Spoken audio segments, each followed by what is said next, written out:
ঈদ মোবারক, ঈদ মোবারক, ঈদ মোবারক। এই ঈদ মোবারক যেন কারো কান্না না হয় সেটা অবশ্যই খেয়াল রাখতে হবে।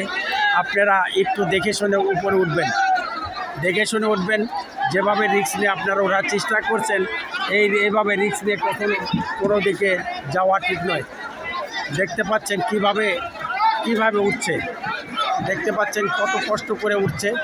এদিকে আসলে এত কষ্ট করে কেন আমরা বাড়িতে যাব, আমার বোধগম্যে আসে না। এত কষ্ট আসলে কিভাবে সম্ভব, একমাত্র যে যাত্রী যাচ্ছে তারাই বুঝতে পারছে, এর আগে কেউ বুঝতে পারবে না।